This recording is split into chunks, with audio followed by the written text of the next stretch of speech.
I wandered, lonely as a cloud that floats on high o'er vales and hills, when all at once I saw a crowd, a host of golden daffodils, beside the lake, beneath the trees, fluttering and dancing in the breeze.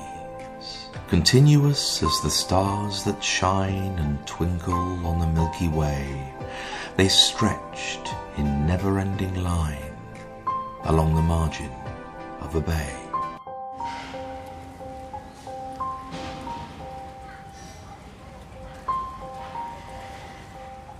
Oh, splendid, beautiful. वर्ड्सवर्थच्या कविता म्हणजे काय मौज आहे. फारच सुंदर, फारच उत्कृष्ट. या महाकवीचे अंतःकरण किती प्रेमळ आहे, अगदी मेणासारखे आहे नाही. आनंदामध्ये इकडून तिकडे घिरट्या घालणाऱ्या सूक्ष्म अशा किड्याला, अगर मुंगीला किंचित कोणी अडथळा केला तर या कवीच्या हृदयाला लागलीच चटका बसून अश्रूंनी डबडबलेले नेत्र त्याच्या कवितेत कसे स्पष्ट दिसतात नाही. आता हीच पहा ना, फुलपाखरू ही कविता किती बहारीची आहे.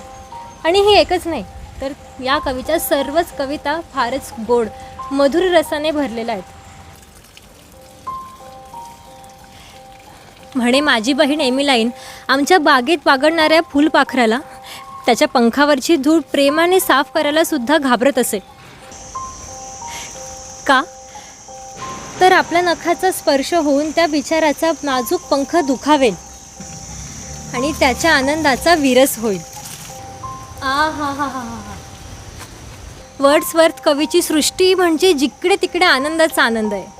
तो कवी आणि धन्य तो इंग्लंड देश. खरोखर अशा कवीच्या अध्ययनाने खडक देखील मेण होऊन जाईल. मग माणूस तर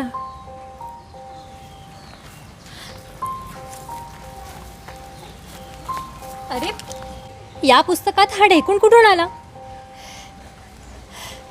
थांब चोरा, पळून जातोस काय? असं बरा सापडलास. आता जा. कसा पळून जातोस ते? तरीच म्हटलं सकाळी एवढं चावत काय होतं? द्यावं का याला टाकून? ताई नाही, नको, नाहीतर पुन्हा येऊन चावेल मला. चिरडून टाकू का? ताई नको, हाताला उगाच घाण येईल अशाने.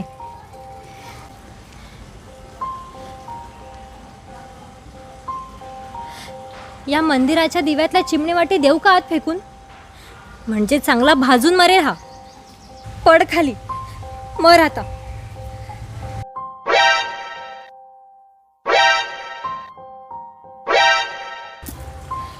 ओ बाबू, म्हणजे जेवायची तयारी झाली. चला तर मग, जेवण झालं की आणखी वर्ड्सवर्थ वाचू.